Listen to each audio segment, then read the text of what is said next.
I can check my teeth while you wait.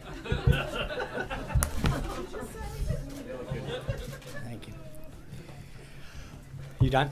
Yeah. Okay, good. Thank you. I appreciate that. I know the pool's gathering at 1:30, so I'm going to try to keep this on the short end. This morning, the president had a listening session with the attorney generals and the Fraternal Order of Police with the vice president to discuss law enforcement issues related to terrorism and inner-city violence. The Fraternal Order of Police is the world's largest organization of sworn law enforcement officers with more than 330,000 members. They represent those who dedicate their lives to protecting and serving. They advocate for improved working conditions for law enforcement officers and for the safety of our communities. The president thanked the FOP leadership for their support and reaffirmed his pledge to have our back. The president also remarked that his highest duty is the security of our people and pointed to several actions that he's already taken to enhance our domestic security, including the creation of a task force on reducing violent crime, an interagency task force to dismantle criminal cartels, and historic action to secure our borders and remove criminals from our country. The group held an in-depth discussion about the rise of violent crime in some parts of the country, the disturbing increase in members of law enforcement being targeted ambush-style attacks, and the need to address the country's opioid epidemic. Attorney General Sessions told the FOP leadership that he looks forward to continuing to work closely with them to tackle the challenges facing law enforcement as they work to keep our community safe. This afternoon, as I mentioned at the top, the president will sign an executive order on energy independence at the Environmental Protection Agency headquarters. The president strongly believes that protecting the environment and promoting our economy are not mutually exclusive goals. This executive order will help to ensure that we have clean air and clean water without sacrificing economic growth and job creation. First, it directs all agencies to conduct a review of all regulation, rules, policies, and guidance documents that put up roadblocks to domestic energy production and identify the ones that are not either mandated by law or actually contributing to the public good. It also rescinds a number of the previous administration's action that don't reflect this administration's priorities. The full list is laid out in the executive order, which will be provided to you later today after the president signs it. Next, the order directs the EPA to take several actions to reflect this president's environmental and economic goals, including a review of the new performance standards for coal-fired and natural gas-fired plants that amount to a de facto ban on new coal plant production in the United States. This is great news for states like Wyoming, West Virginia, Kentucky, Pennsylvania, and others. Finally, the order establishes a directive for agencies to use the best available science and economics in their regulatory analysis moving forward. For too long, the federal government has acted like a barrier to energy independence and innovation. By reducing unnecessary regulatory obstacles, we'll free up American energy companies to responsibly use our vast energy resources, protecting the environment while creating well-paying jobs throughout the country. American electricity producers have already done an amazing job of adapting and utilizing new technologies to deliver clean power to the United States. Under President Trump, the federal government is going to acknowledge that progress and adjust its priorities accordingly.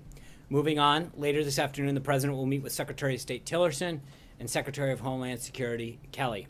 And this evening, the president and the First Lady will host a reception here in the White House for senators and their spouses. This will be the first time that President Trump has invited all current senators to the White House, and he looks forward to this opportunity, as well as to speak with some of the senators about the places where they can come together and make this country better. One of those places that he hopes to find common ground with Senate Democrats here tonight is the confirmation of Judge Neil Gorsuch to the Supreme Court. Yesterday, many Senate Democrats began declaring support for Senate Minority Leader Chuck Schumer's partisan filibuster of Judge Gorsuch. And as I've said, these senators if these senators get their way, this would be the first successful filibuster of a nominee to join the Supreme Court.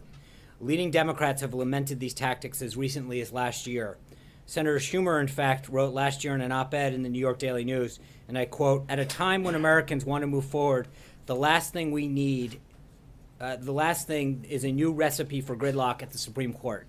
Democrat nominee Hillary Clinton said of the Supreme Court confirmation progress, quote, "It should not be an exercise in political brinksmanship and partisan posturing, and that nominees deserve a, quote, full and fair hearing followed by a vote."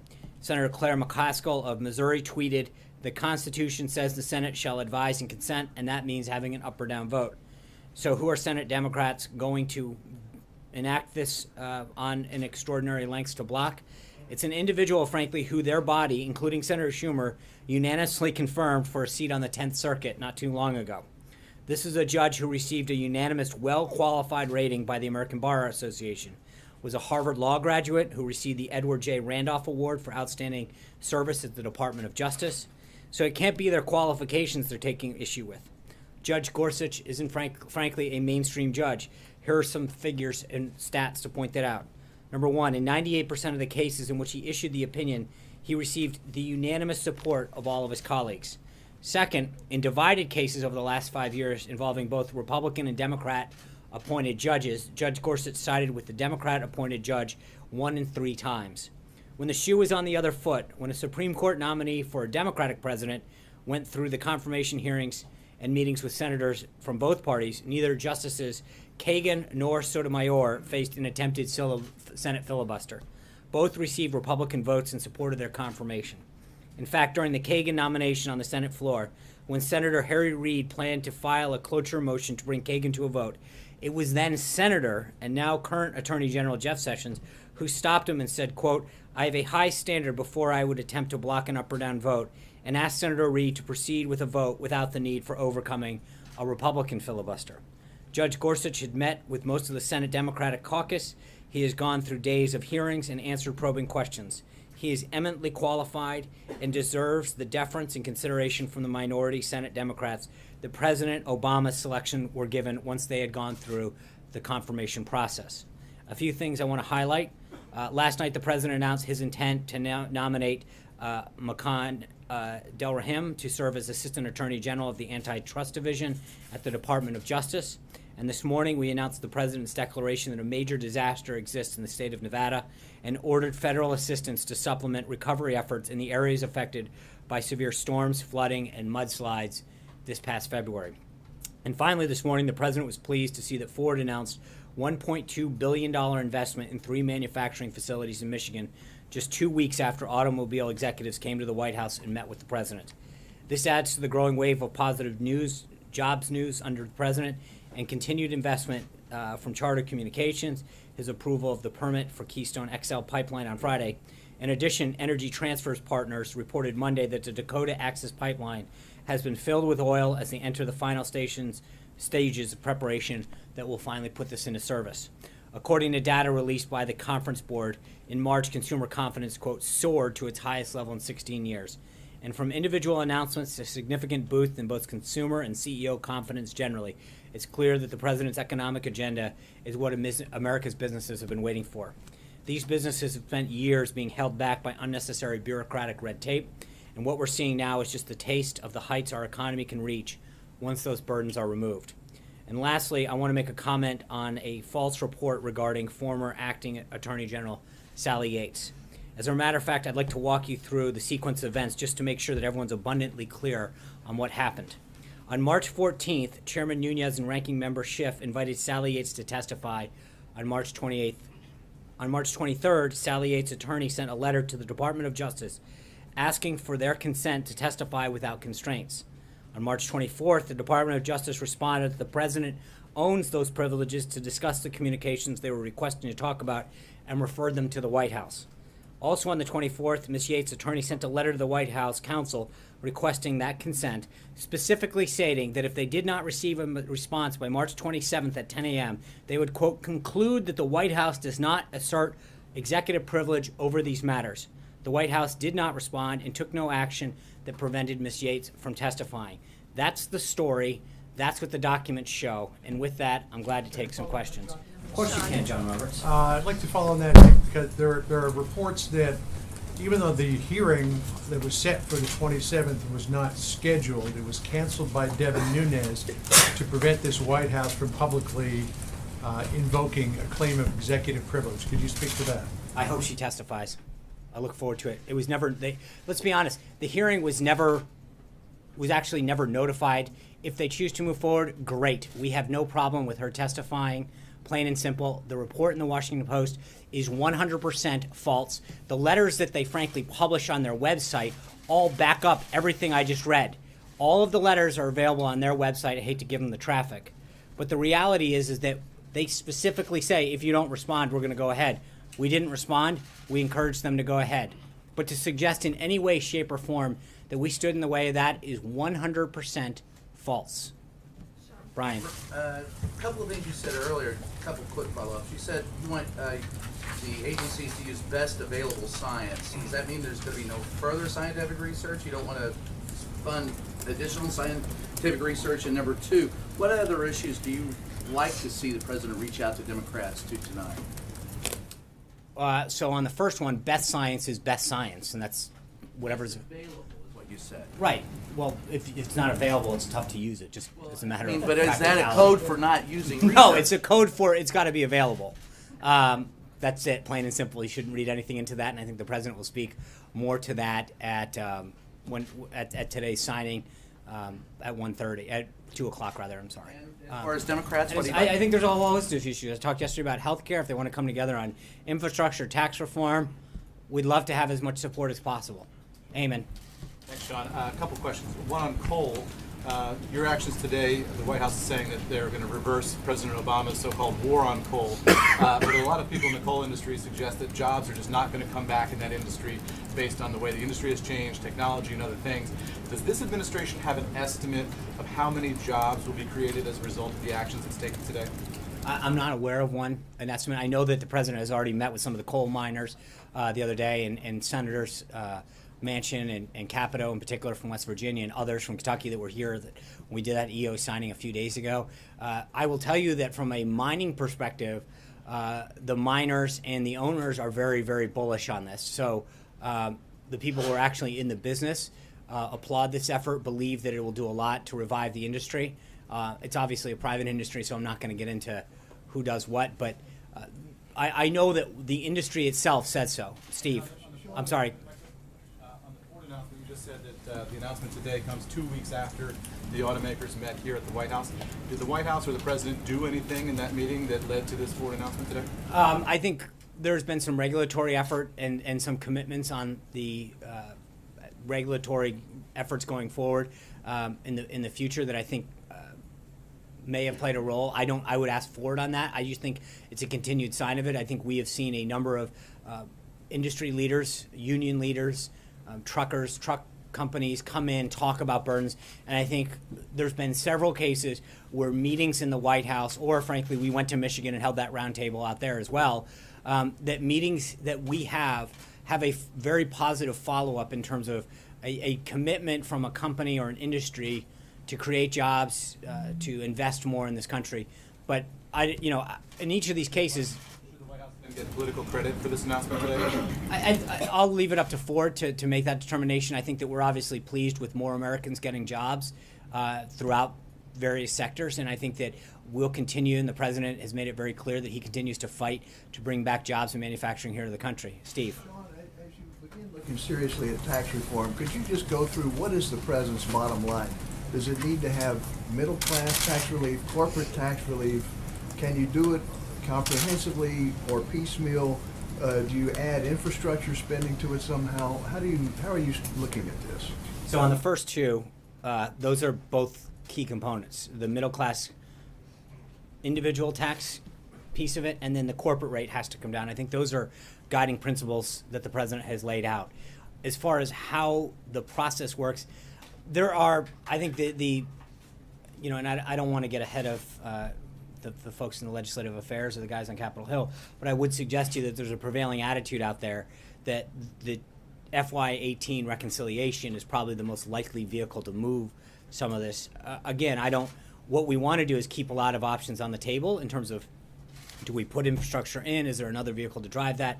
But part of gathering folks together now from Capitol Hill, from industry, from groups, is to begin that discussion, to talk about what needs to go in, what the way forward is, and so that conversation has begun, and it's continuing. And when do you think you'll have some recommendations to take to the president?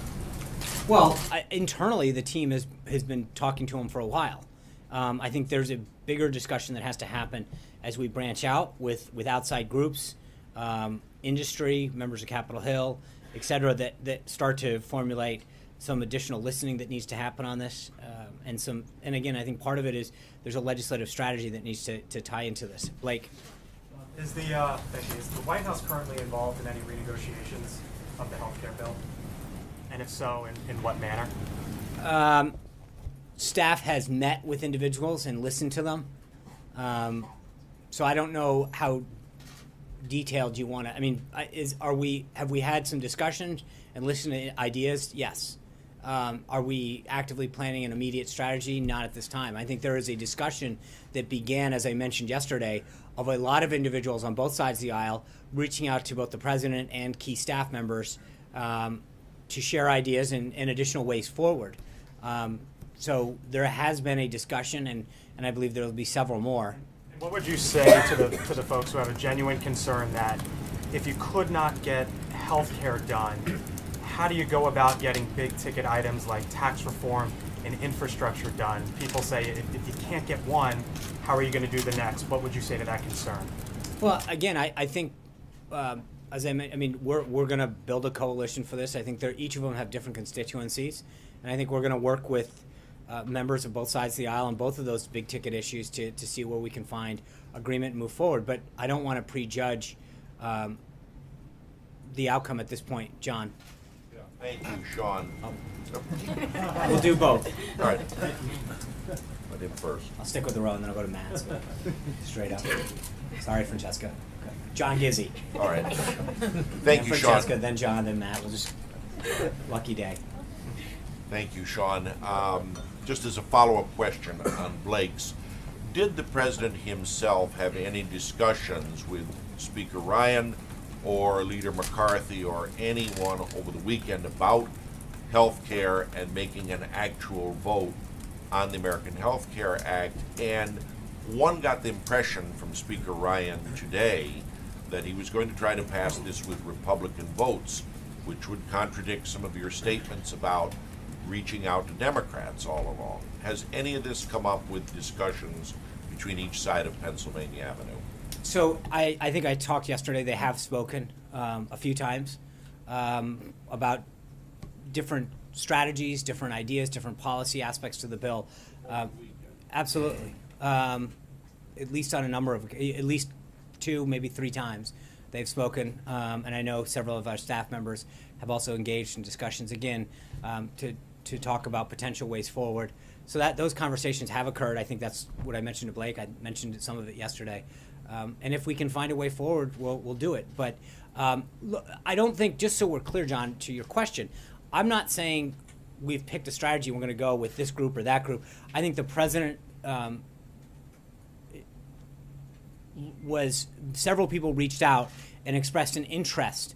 And the president's view is that he's willing to listen to them and hear what their ideas are.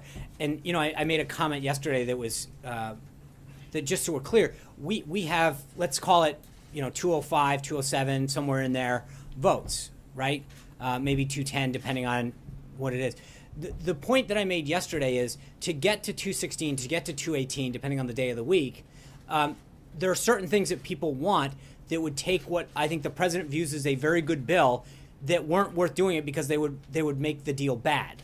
And so the question is, can we add the additional votes in ways that enhance the bill or bring people over that have been previous skeptics? But there's a way in which people are saying, hey, if you bring me on board with these 5 provisions, then I'm on board, in which either A, take people off the bill, or don't make it as strong and make it a bad deal. And I think that's the balancing act that has to happen. One is, can you add additional folks on without pushing additional folks off?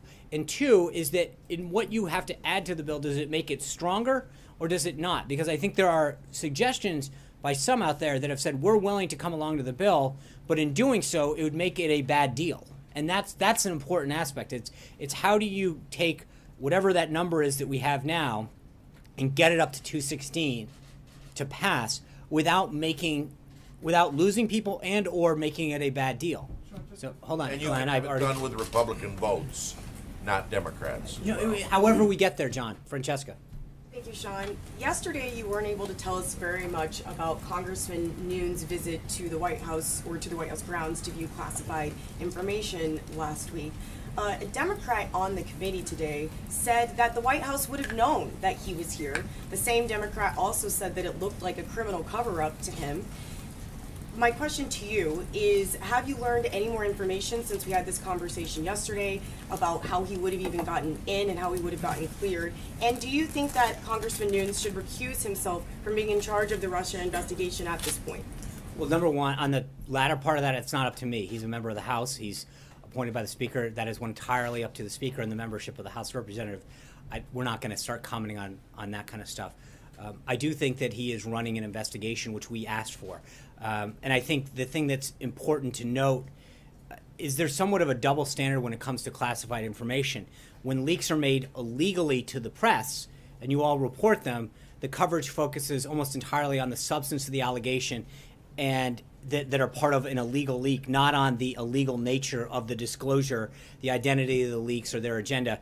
But when the information that is occurring now, which is 2 individuals who are properly cleared, or 3, or whoever he met with, I don't know, that they are sharing stuff that is entirely legal with the appropriate clearances, and then there's an obsession on the process.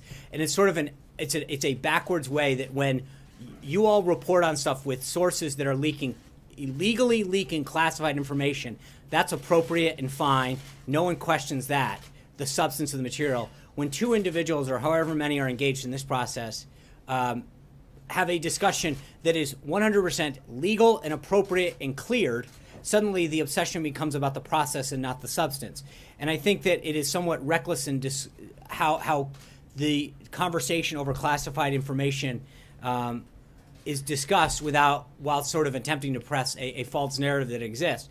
So while it is completely appropriate to share classified information with individuals who are cleared, it is clearly not the case to do that when it is illegally leaked out. And I think that's sort of the irony of how this whole conversation has gone.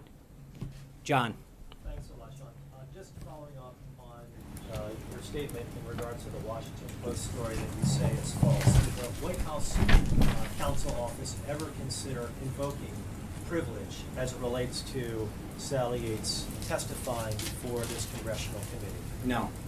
And why is that? You certainly would be in a position to invoke privilege. After all, these were privileged communications between the acting Attorney General and the Executive Office of the President. That would fall. I know this would be a shocker, but again, part of it is that I think that we've been very clear that when you actually get to the bottom of the facts, every single person who's been briefed on this, as I've said ad nauseum from this podium, that they've been very clear that there is no connection between the president or the staff here and anyone doing anything with Russia. And I think that the view here was great. Go share what you know.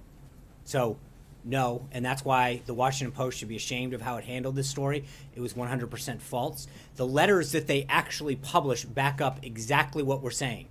That she was asked about this information. Their attorney asked the DOJ. The DOJ said that she had to ask the White House. They made it very clear, if you don't do this, we are going to go forward. We had no objection to her going forward. That's it. I do. Matt goes next. I get it. Sean, There's an order here. just quickly following up on that, I have 2 questions on 2 different topics.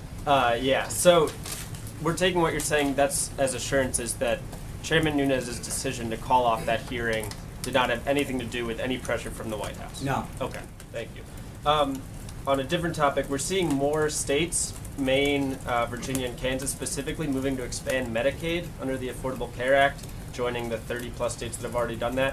What's President Trump's message to Republican legislators and legislators generally in those states now that the Affordable Care Act's future is so uncertain? I think there's a reason he explained to Congress, and especially members who have talked about entitlement expansion, why we should have passed this bill last week and why we need to address it now. This is a major issue. It was one of our talking points, so I hope they listen. So he opposes expansion in these states. I think he understands that the way that the way that it was handled in terms of the able-bodied provision under that right now are leading to an implosion on that piece of the entitlement, and that there was an opportunity to refocus it and to push the money and a lot of the authority back to the states to best determine how to handle issues within their states, both in terms of high-risk pools and individuals that they wanted to cover. So frankly, the bill made it a much more states' rights program and a much more states' rights decision-making process in terms of how to care for the populations that they had to address. Cecilia. Thank you. Just a couple things on the Yates thing. So how and when exactly did the White House encourage her to testify? Well, the letter that her attorney sent literally says that if we do not receive a response by March 27th at 10 a.m., I will conclude that the White House does not assert executive privilege over the matters with respect to hearings or otherwise. I don't think you can be any clearer than that. And so you're saying now executive privilege does not... No, I'm not saying anything. I'm literally, that's what she wrote. The action was, if you don't act, then we will assume the following. Great.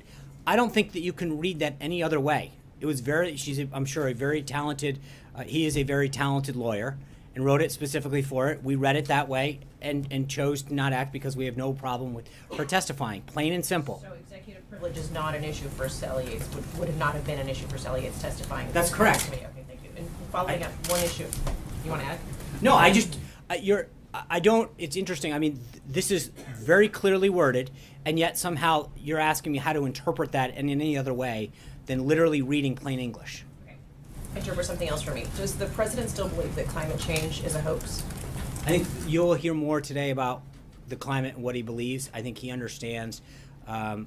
He does not believe that, as I mentioned at the outset, there's a binary choice between job creation, economic growth, and caring about the environment, and that's what we should be focusing on. I think at the end of the day, where we should be focusing on is making sure that all Americans have clean water, clean air, and that we do what we can to preserve and protect our environment. Is it April? April, go ahead. All right, thank you. Sean, don't seem so happy. You like, go ahead. Anyway, with all of these investigations, questions of what is, how does this administration try to revamp its image?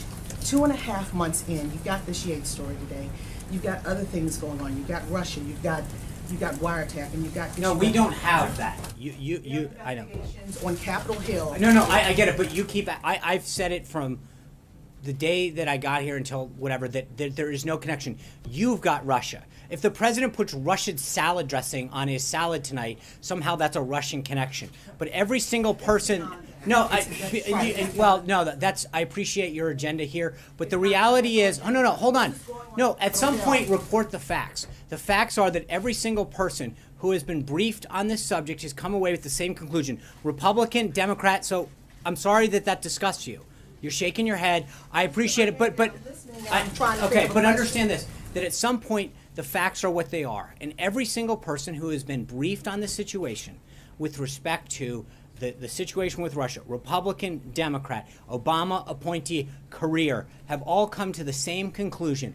At some point, April, you're going to have to take no for an answer with respect to whether or not there was collusion. How do you change the perception We're going to keep doing everything we're doing to make sure that what the president told the American people he was going to do, to fulfill those pledges and promises that he made, to bring back jobs, to grow the economy, to keep our nation safe.